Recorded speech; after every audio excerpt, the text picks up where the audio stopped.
digital, MGD atau Trust TV kembali mengudara. Nah, kenapa baru kali ini MGD kembali lagi mengudara wawancara dengan artis, selebriti, media sosial, medsos di dunia, khususnya di dunia kalangan PPAT tentunya, bukan melalui TV ya. Kenapa? Ya sudah tidak asing lagi dengan Kang Udin. Lengkapnya Kang Dr. Udin Nasruddin SH MH.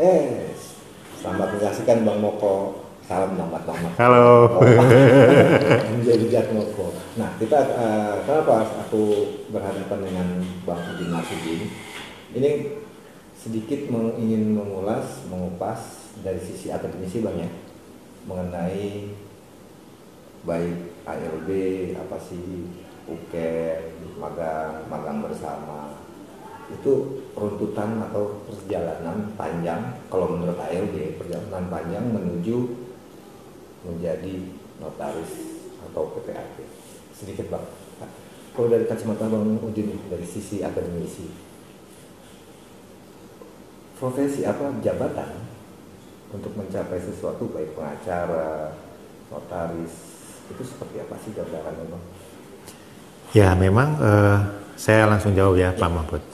Kalau kita bicara konteks jabatan apapun gitu ya, termasuk juga kalau kita bicara tentang profesi apapun gitu ya, memang ada 3 tahap gitu ya dalam konteks itu gitu ya, sebelum, saat, dan selesai ya. Dan ketiga fase itu melalui proses tentu ya. Nah, saya kemudian mencontohkan notaris memang ya. Notaris juga sebelum menjabat sebagai notaris, sebelum menjadi notaris, memang melewati fase sebelum menjabat itu. Ya, makanya dikenal sebagai ALB gitu ya. Dikenal sebagai anggota notaris, sebagai notaris dan sebagai werda kan. Itu tiga fase lah ya. Nah, sebelum menjadi notaris memang tentu peran organisasi juga masuk di dalamnya gitu ya. Konteksnya itu kan konteks pembinaan dan konteks pengawasan juga kan gitu ya. Pembinaan di sini kalau dalam konteks ALB adalah mencetak dalam tanda petik.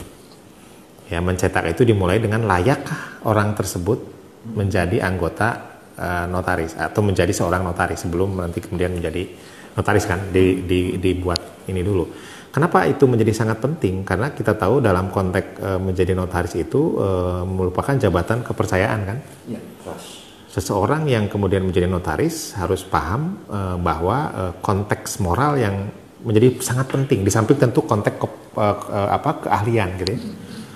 Nah, konteks moral itu penting. Kenapa? Karena di situ di dalamnya jabatan notaris itu istilah kata gitu ya, tanpa disentuh oleh pihak pun itu bisa menjadi akte gitu ya, akte relasi gitu ya. Nggak disentuh, cuma ngomong notaris membuat aktenya, jadilah akte gitu ya.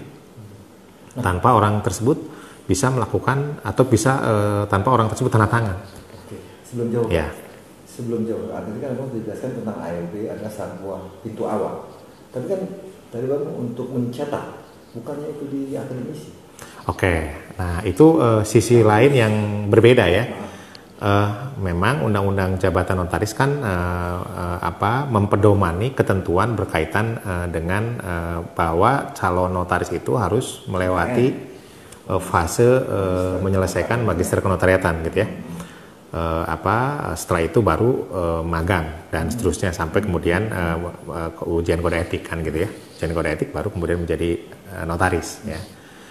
Nah, itu fase-fasenya berbeda-beda. Makanya kenapa tadi saya kemudian membedakan antara sebelum masuk ke ranah organisasi, sebelumnya itu kan melalui fase ALB tadi.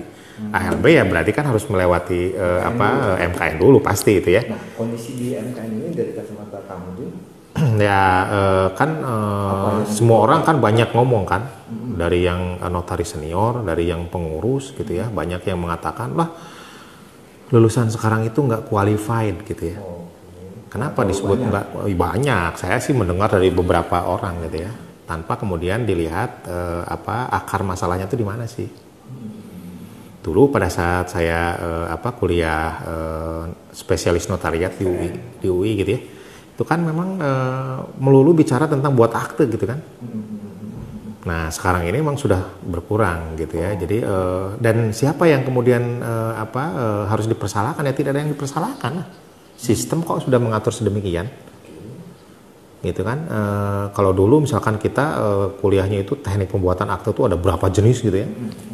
Kalau sekarang kan dirapetin ya, atau istilahnya itu lebih dipadetin gitu ya. Yang itu tadi kadang-kadang pemahaman orang itu kan berbeda-beda. Ada yang cepat menangkap, ada yang lambat dan seterusnya ya. Tentu tidak bisa kemudian menyalahkan sistem kan gitu ya. Kalaupun mau ya rubahlah sesuai dengan yang lebih proporsional gitu loh. Jangan menyalahkan MKN kan. Yang orang yang ngajar yang di MKN sendiri banyak notaris kok. Padahal 44, kalau nggak salah 44 ya? Ya 44 sekarang termasuk yang swasta ya. Mungkin ada yang nambah lagi mungkin ya. 44. Nah, 44 itu kan berarti aku agak sedikit ya Bang yang mengulas ke dalam. Itu kan bukannya mencetak, tapi membekali apa? Apa yang dibekali oleh university? Ya, konteksnya kan kalau kita bicara tentang MKN itu pasti bicara tentang akademik semua kan? Betul. Ya, keilmuan yang memang kemudian dipedomani dalam konteks mau menjadi notaris kan, mencetak seorang notaris sebetulnya. Walaupun ya mau tidak mau, saya harus mengatakan bahwa tidak selalu 100% udah siap pakai. Dan itu juga sudah disadari pasti ya oleh Kementerian Hukum dan HAM. Makanya kenapa kemudian ada yang disebut sebagai magang. Dulu 2 tahun kan, sekarang udah dulu 1 tahun maaf. Sekarang kan udah 2 tahun. Dan itu pun dulu kan kita mengatakan mungkin dulu itu banyak yang bohong-bohongan magangnya. Cuman surat keterangan saja. Kenal sama notaris. Iya. Kita tolong bikinin. Ya. Tidak pernah. Sekarang kan diminta untuk magang itu adalah magang dalam konteks yang konkret gitu loh, di kantor notaris yang memang mempunyai pekerjaan, ada pekerjaannya, bukan magang di tempat yang bukan notaris, yang ada pekerjaan. Artinya kan ada juga notaris yang memang sudah lama tapi pekerjaannya tidak terlalu banyak. Betul. Nah, Bang, ada nggak perbedaan ketika masa SPN? SPN kan lebih fokus ya, lebih fokus ke dunia notariatan ketimbang bukan aku membandingkan ya antara SPN dengan MKN. Ya kalau perbandingan seperti itu ya saya juga mengalami kan, saya juga kan produk dari SPN ya, spesialis notariat. Pada akhirnya kan dikembalikan juga kepada orangnya, individunya ya. Kita tahu kalau dulu misalkan tidak ada yang disebut sebagai teori hukum, tidak ada yang disebut sebagai politik hukum kenotariatan. Politik hukum ya, apapun lah ya itu yang kemudian terlalu akademis ya, artinya terlalu teoritis gitu ya. Kalau sekarang kan harus. Karena kan kemudian magister gitu ya. Kalau ditanyakan apakah manfaatnya, memang banyak manfaatnya. Bagaimana seorang notaris yang baik itu tentu harus paham yang disebut sebagai filsafat hukum, apa yang disebut sebagai teori hukum. Karena aplikatifnya itu kan bukan hanya sekedar menjalankan undang-undang ansih gitu loh, tetapi kan harus memahami konteksnya pembuatan akte itu ya itu tadi lex specialis derogat legi generali misalnya itu kan teraplikasikan melalui sarana teori hukum. Nah, kemudian setelah lulus MKN berarti pintu selanjutnya ALB tadi kan, dia bergabung dengan organisasi. Nah, di kacamata Kang Udin sebagai akademisi melihat organisasi yang kita sebut tadi INI ini kan ada anggotanya ya, anggotanya ada yang namanya anggota biasa, anggota luar biasa, dan anggota luar biasa dibagi 2. Ya, Werda ya. Yang baru lulus atau lulusan MKN ya, ada namanya Werda. Nah, apa yang harus dilakukan oleh organisasi terhadap anggota? Ya itu tadi saya bilang kan dalam konteks organisasi, dalam konteks suatu profesi lah katakanlah gitu ya, pasti kan harus melewati fase di mana layak nggak orang ini menjadi anggota. Oke, ada penjaringan berarti? Pasti dimanapun, kita tahu misalkan Peradi juga kan sama. Ada penjaringan, betul. Ada ke KAI juga sama kan, betul. Layak nggak? Ujiannya juga jelas kan, gitu ya, parameternya jelas. Nah, INI pun ya harus jelas parameternya itu kayak apa ya, dan kemudian kita tahu equality before the law, semua warga negara bersamaan kedudukannya di dalam hukum dan pemerintahan. Jangan sampai kemudian mendiskreditkan siapapun. Betul. Tanpa melihat. Betul. Kita sebagai manusia. Peradi pun nggak melihat di tulisan. Oh iya, kita melewati fase itu harus. Sepanjang kemudian itu dilaksanakan dengan baik, it's okay. 100% itu merupakan poin yang harus dilakukan. Berarti kalau aku sangkut pautkan dengan penerimaan ALB ada ujian, wajar? Kalau ujian pasti harus, yaitu tadi. Kenapa? Karena peran organisasi di sini adalah kemudian mendidik dalam tanda petik ya, mendidik atau kemudian menyaring apakah yang bersangkutan itu layak atau tidak layak. Jadi anggota dia. Jadi anggota gitu ya. Karena apa? Karena undang-undang memang kemudian mengharuskan adanya ujian kode etik dari organisasi toh. Padahal sebelum ke ujian kode etik, MKN lulusan MKN pun ada ujian lagi, ujian ALB untuk diterima sebagai anggota. Nah, peran organisasi terhadap anggota yang sudah diterima sebelum ujian mungkin itu apa? Ya itu tadi konteksnya itu kan pembinaan kan. Pembinaan itu bukan berarti harus selalu setiap saat apa yang dilakukan, tidak kan. Memberikan pemahaman yang baik kepada anggota, ini loh kayak gini. Makanya kan kenapa kemudian ada yang disebut sebagai magang bersama. Salah satunya itu adalah memberikan masukan kepada mereka. Itu pembinaan. Pembinaan. Ya, jadi pada saat magang di kantor notaris pun bukan magang bersama ya. Di kantor notaris berikanlah pemahaman yang baik kepada anggota kepada ALB yang sedang magang tersebut. Bukan hanya sekedar ngajarin bikin akte. Oh, bukan. Sudah menjahit begini. Bukan. Jadi seorang notaris itu tidak hanya melulu bicara tentang tukang akte. Tukang akte. Ya, seorang notaris adalah tadi yang saya sebutkan di awal, notaris itu adalah jabatan kepercayaan. Ya, kenapa disebut sebagai jabatan kepercayaan? Jangankan tanda tangan, tidak tanda tangan pun sepanjang kemudian itu undang-undang membolehkan, it's okay, menjadi akte otentik yang mempunyai kekuatan hukum yang sempurna. Sehingga tidak main-main menjadi anggota atau menjadi seorang notaris itu kan sebetulnya. Itulah yang memang harus dibangun oleh organisasi gitu loh. Berarti pembinaan itu memang dilakukan oleh, terutama tadi kan abang memang tempat magang, berarti notaris yang mendapat rekomendasi. Itu tadi, kenapa kemudian, saya sih setuju ya, kenapa organisasi kemudian meminta kepada yang menerima magang adalah notaris-notaris yang minimal berapa tahun, yang sudah senior, dan seterusnya ya. Itu dengan kualifikasi yang memang, it's okay, itu sih kita tidak bermasalahkan. Yang penting memang si anggota tadi yang mengikuti magang tadi memang mengikuti dengan baik, pasti akan mendapatkan ilmunya, mendapatkan sesuatu yang kemudian dihasilkan. Kemudian tambah lagi magang bersama tadi. Magang bersama sebetulnya menurut saya tidak agak kurang efektif gitu ya. Kalau misalkan pesertanya 200, 300, terlalu berlebihan kalau seperti itu. Kalau magang bersama itu ya cukup 30 orang. 80 mungkin. Ya 30 orang, 50 lah paling ini.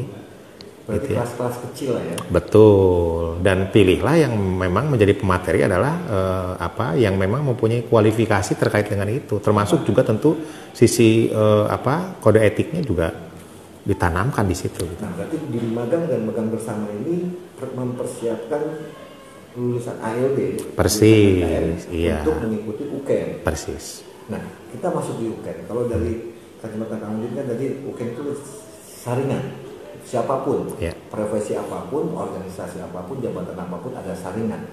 Kalau di notaris ada saringannya adalah UKN untuk disaring lagi oleh organisasi mana yang layak untuk meneruskan ke jenjang ke tahap selanjutnya, yaitu saringan untuk menjadi notaris. Jika kacamata kamu UKN itu seperti apa sih? Ya, UKN itu kan rangkaian lanjutan kan. Tadi ada penerimaan sebagai anggota luar biasa melalui fase yang ditentukan. Melalui ujian juga kan memang ya, itu sesuatu yang memang oke, tidak ada masalah. Sekarang UKN sendiri kan sebetulnya pintu gerbang karena menjadi prasyarat untuk menjadi seorang notaris kan. Ya, prasyarat ya. Jadi sebelum memasukkan surat pengangkatan notaris gitu kan, terlebih dahulu salah satu syaratnya adalah sertifikat UKN tadi kan. Nah, yang menyelenggarakan organisasi is oke, tidak ada masalah. Nah, sekarang yang harus menjadi concern kita adalah konsistensi penegakan aturan dalam konteks UKN itu. Konsistensi itu kan dengan dasar apa kemudian menyelenggarakan UKN? Oke, UJN. Pakailah UJN. Kayak aturan yang mana? Pakailah itu. Supaya apa? Supaya kemudian tidak menjadi polemik gitu loh. Yang namanya prodi kenotariatan dimanapun pasti kan ujung-ujungnya pasti berhubungan dengan PPINI gitu ya, alumninya kan. Kalau mau jadi notaris atau mau jadi PPAT kan gitu ya. Oleh karena itu maka kekonsistenan aturan yang dipakai itu menjadi pintu penting, pilar penting. Ya, jangan kemudian menggunakan aturan yang sebetulnya di luar konteks UJN kan gitu ya. Hemat saya supaya kemudian tidak timbul sakwa sangka gitu ya. Sakwa sangka itu kan sesuatu yang kemudian tidak bisa dikonfirmasikan gitu ya, dan akan menjadi bumerang gitu loh. Pakai aturan yang memang jelas ya, tegas gitu ya, sehingga kemudian tidak menimbulkan penafsiran yang berbeda di antara yang lain. Bukannya notaris itu kan ahli hukum, bukan ahli hukum ya, tapi lulusan hukum semua, Pak. Memang ada tambahan ST, tapi tetap aja yang bilangnya SH. Ya kalau dalam konteks ilmu hukum kan atau sarjana hukum gitu ya, bisa aja kemudian ada yang berpendapat melalui adagium bahwa 2 orang sarjana hukum bisa aja tidak 3 pendapat. 2 sarjana hukum ketemu jadinya 3 pendapat. Malah 4 pendapat, 1 orang 2 pendapat yang bisa saja. Nah tapi itu tadi makanya dalam konteks hukum kan ada yang disebut sebagai harmonisasi hukum, unifikasi hukum gitu kan. Saya tidak dalam posisi untuk memberi kuliah lah kalau seperti itu gitu ya. Kalau dalam konteks di S3 mungkin saya memberi kuliah gitu ya.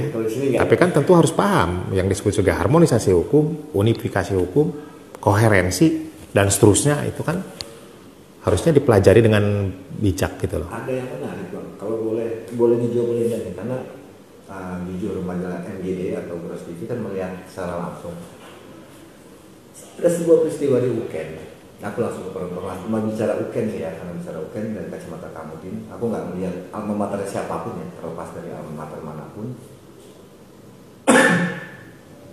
Ada yang terganjal ketika mereka mendaftar secara online dan ada persyaratan yang harus mereka penuhi, kemudian dia harus mengisi aplikasi yang ada di online.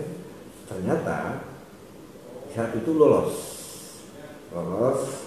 kemudian ketika akan mengikuti ujian 1 hari setelah mengikuti pembekalan 1 hari, ujian 1 hari, itu dinyatakan gagal.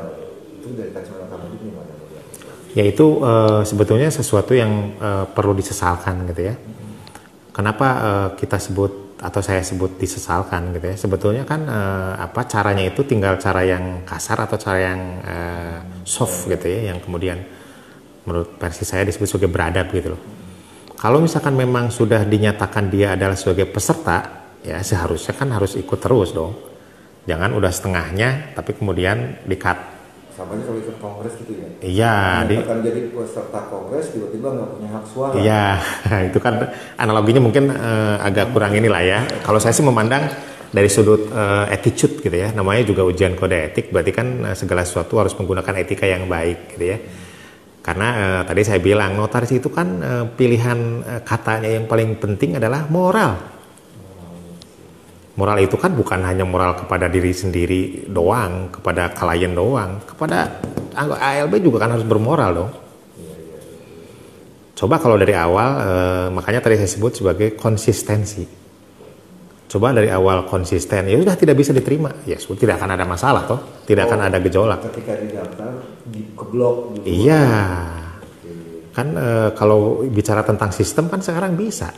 Bukan sistem, sistem itu kan manusia yang bikin. Ya iya, makanya saya bilang tadi, sistem itu kan manusia yang bikin, tetapi kan kemudian juga bisa menjadi bantuan buat kita kan. Betul. Ya, bahwa dihitung dari mana, dari luluskah, dari ijazahkah? Oke, sebetulnya sih saya tidak mempermasalahkan mau dari ijazah, mau tanggal lulus, tapi caranya gitu loh. Cara yang harus memang dalam tanda petik smooth gitu ya, beradab. Ya kalau udah ikut ujian ya harus konsisten, dia bisa ikut ujian. Kemudian jangan dikeluarkan dong. Gitu ya. Kalau misalkan ada kata-kata boleh ikut ujian tapi nggak lulus kan sayang, kasihan banget gitu mendengarnya kan. Coba kalau misalkan dengan cara yang lebih halus, ya sudah monggo ikut ujian. Toh yang menentukan, yang memeriksa siapa? Tinggal diciriin aja orang ini nggak usah kemudian dipublish. Apalagi misalkan menambah-nambahkan sesuatu yang tidak penting, tidak perlu gitu loh. Kan akan menambah runyam gitu kan. kita berorganisasi gitu ya, kita bernegara itu kan mencari kenyamanan. Tapi kalau menurut kacamata mungkin persyaratan yang harus dipenuhi ALB untuk mengikuti UKEN itu berdasarkan UJN itu berdasarkan tanggal yudisium atau ijazah? Ya kalau ditanyakan terkait dengan itu, tentu saya punya pendapat sendiri ya, yang pada akhirnya sudah pasti berbeda dengan di PP kan. Ya monggo, perbedaan itu kan suatu yang berkah, sesuatu yang kemudian harus dipelihara gitu ya. Jangan kayak bebek gitu ya, yang kemudian tidak bermanfaat gitu loh. Saya menganggap bahwa yang disebut sebagai lulus itu yang kemudian dijadikan patokan, karena Undang-Undang Jabatan Notaris kan mengatakan lulus ujian, lulus strata 2 kenotariatan. Yudisium. Iya. Boleh dibaca UJN-nya.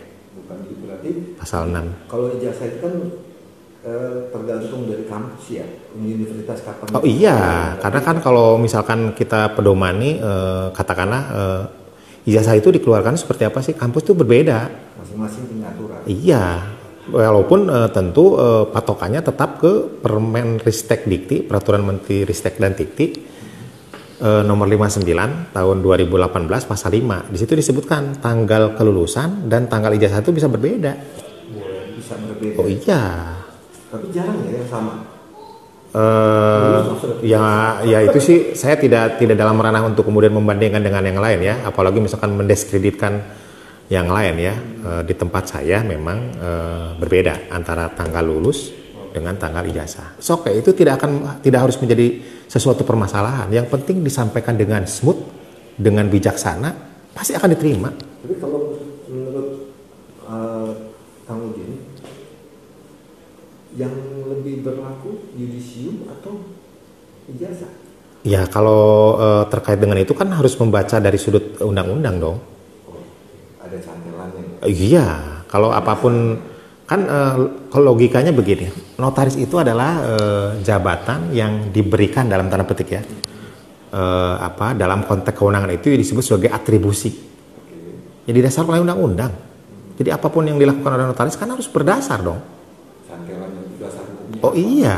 Landasannya apa? Iya, kan ujian kode etik itu adalah menuju ke arah sana, mendapatkan atau memperoleh jabatan.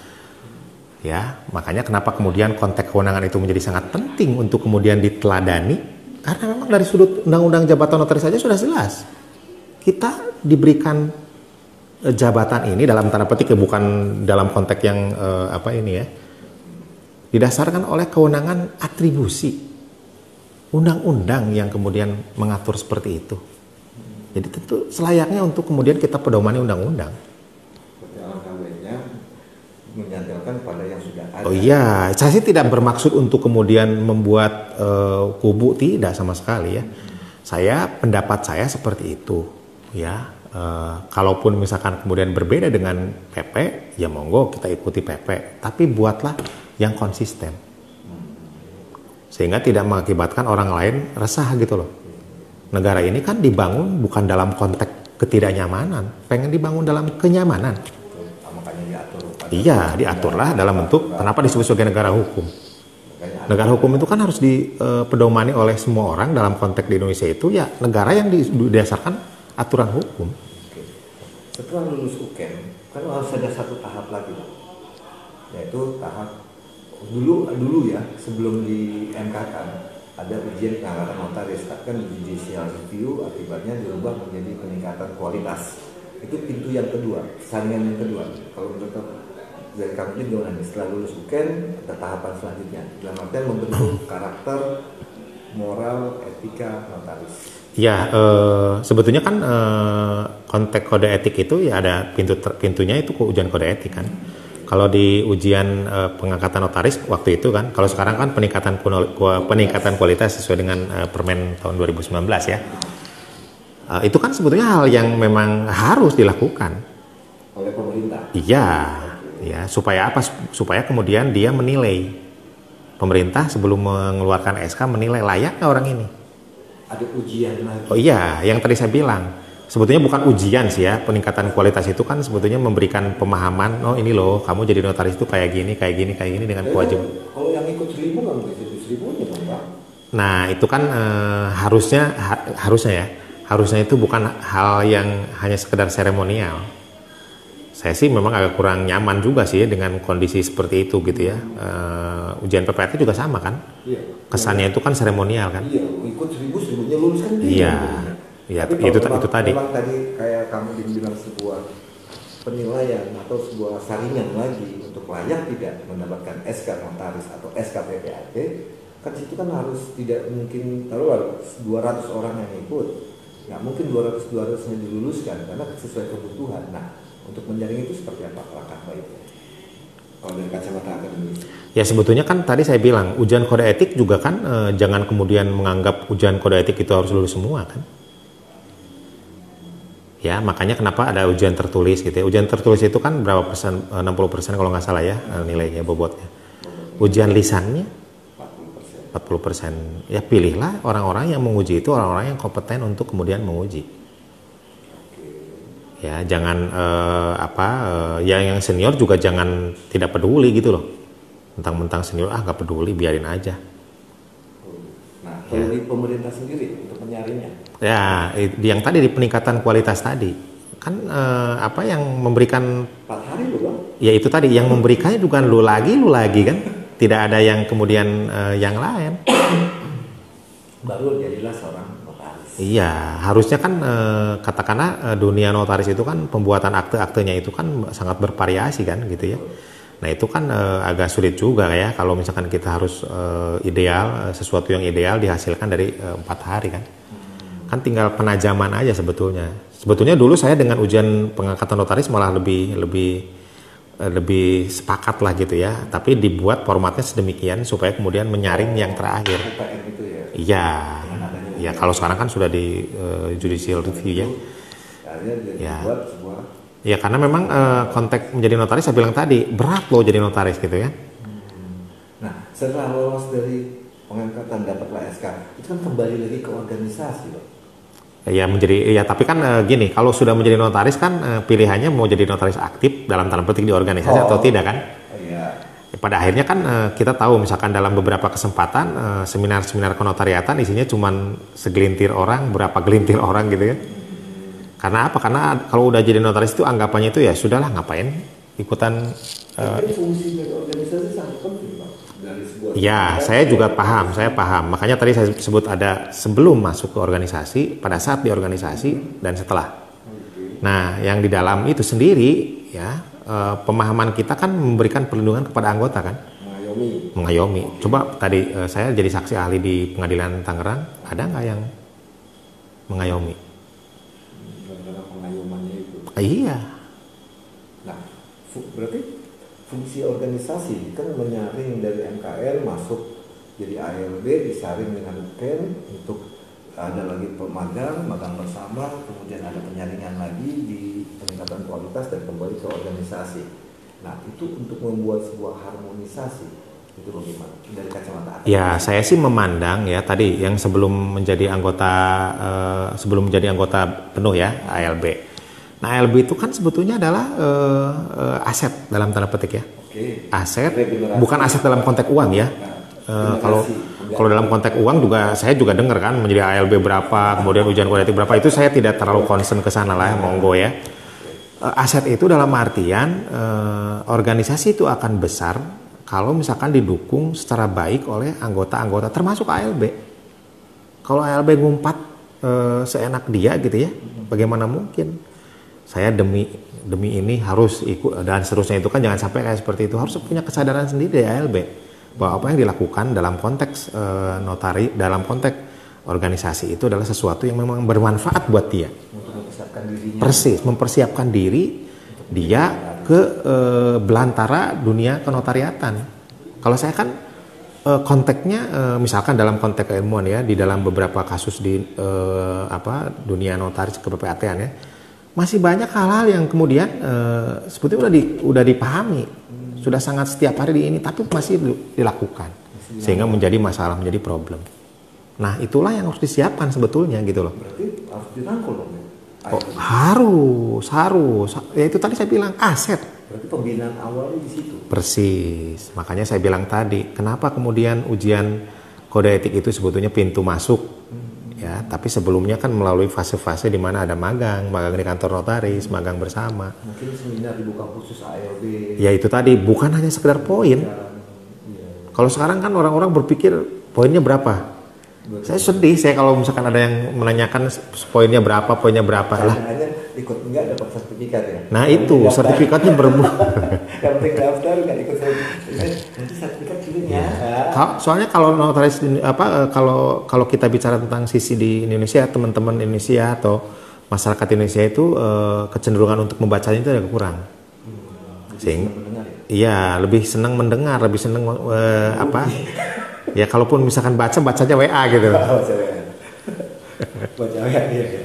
Jadi kesimpulannya Bang, jadi kalau diambil garis besar dari awal sampai akhir, kesimpulannya apa? Ya tentu tadi pertama dalam konteks ALB gitu ya. Dipermudah itu bukan dalam konteks kemudian dimudahkan apa-apanya, bukan. Dipermudah itu jangan kemudian dibuat ruwet tanpa kemudian mengurangi sisi kualitas gitu loh. Siapapun ya dari manapun, yang penting syarat-syarat sesuai dengan undang-undang sudah terpenuhi, ya jangan dipersulit lah.